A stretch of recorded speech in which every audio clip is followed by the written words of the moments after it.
Welcome, everyone. This is Joe Dager, the host of the Business 901 podcast. With me today is Dr. Keith Sawyer, one of the country's leading scientific experts on creativity.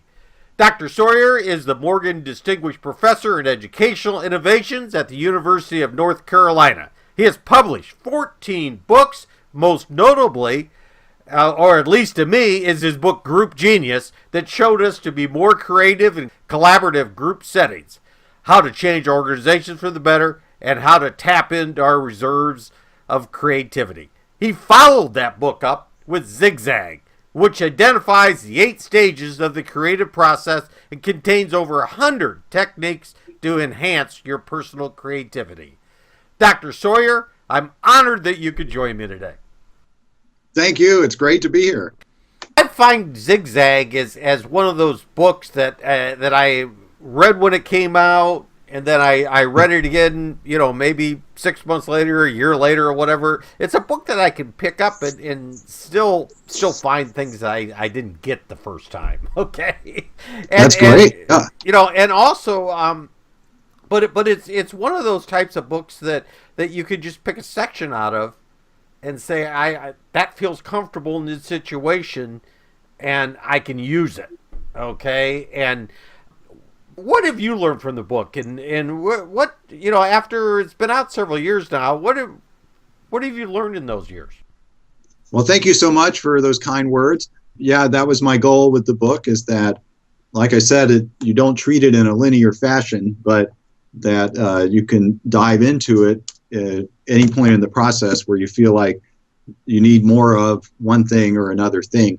And I do have a creativity profile assessment, if you will, that you can take at the beginning of the book, so that you can see out of these 8 habits of mind which ones are most comfortable for you and which ones are less comfortable, so that perhaps you could focus on engaging in the exercises that are associated with the practices you have more trouble with.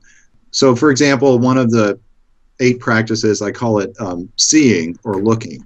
It's a sort of mindfulness or awareness of what's going on around you. A lot of people need to work on that, because part of what makes successful people successful is this ability to focus and get a lot of work done. You tend to specialize, you tend to do really well in your one discipline or subject, right? You get an undergraduate major, then maybe in your MBA program, you have concentration in finance.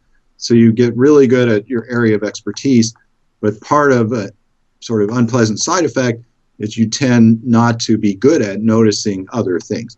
But that, we know, is associated with creativity, is making connections between your area of expertise and other random things that you encounter throughout the day, if only you will look around you and engage in practices.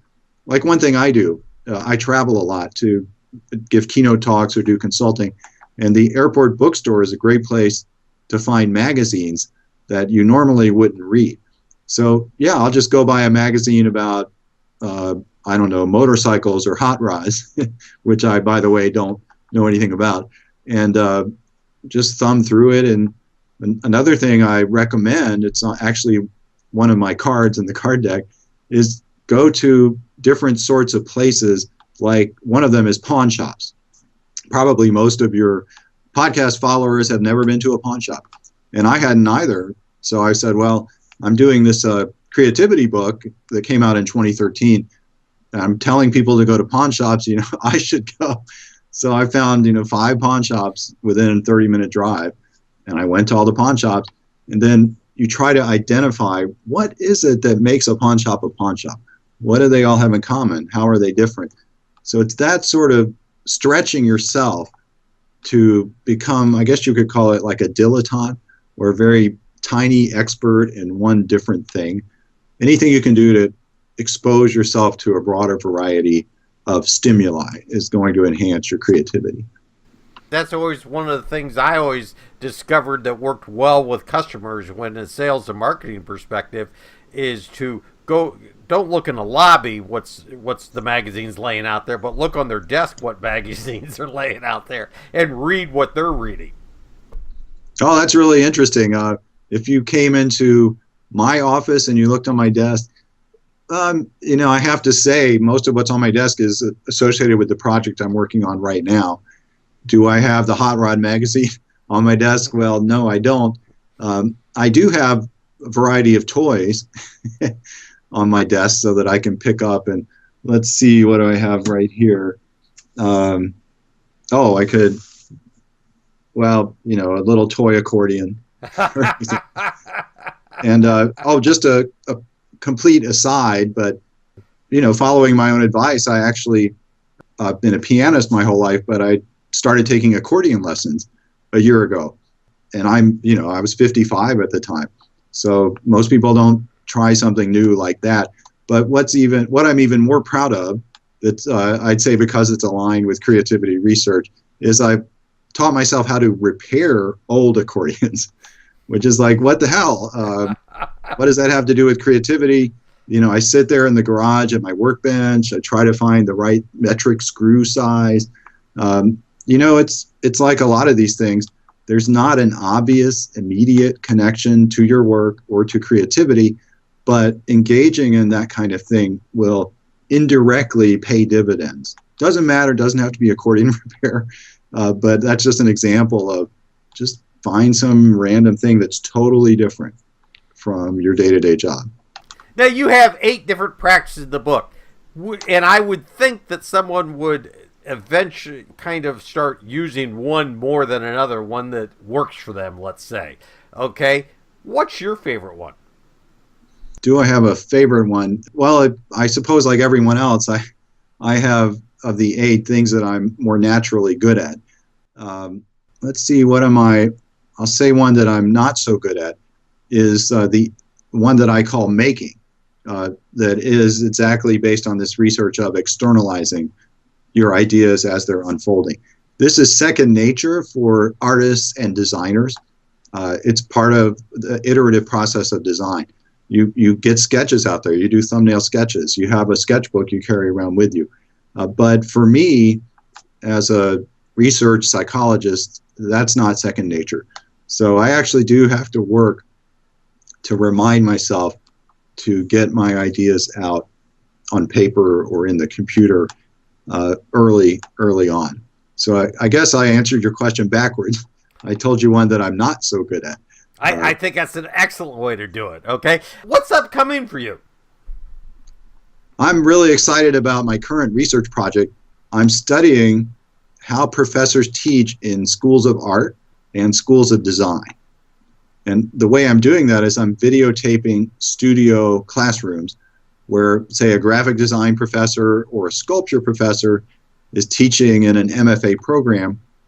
And no one, I'm surprised, your viewers probably be surprised too, no one has studied how people teach in schools of art and schools of design. So I'm thinking, this is fascinating. If you're interested in, like I am, if you're interested in how to help people be more creative, then wouldn't that be an obvious place to go, right? People who teach painting or people who teach graphic design, presumably at least, they are helping these students learn to be more creative. I've been doing this research for about 5 years now, and I'm just starting to complete my analyses and publish the research, and it's just hot stuff. I think it's going to blow people's minds what these professors do in these studio classrooms. Oh, I think that's could be a great read to lead to another book, right? It's going to be a book. Yes, absolutely. I'm going through the scientific process of submitting research articles to journals and having my peers review them anonymously, so that I believe in the rigor of the scientific process. But once it's been validated by the creativity research community, absolutely, it's going to make a great book for everyone to read about the lessons of enhancing your own creativity based on what goes on in art school. What's the best way for someone to learn more about what you're doing, keeping track of it, and maybe information about the book? Is there a particular website or anything? If anyone's interested in creativity and innovation, I hope you'll follow my blog, my Twitter handle. My blog post is keithsawyer.wordpress.com.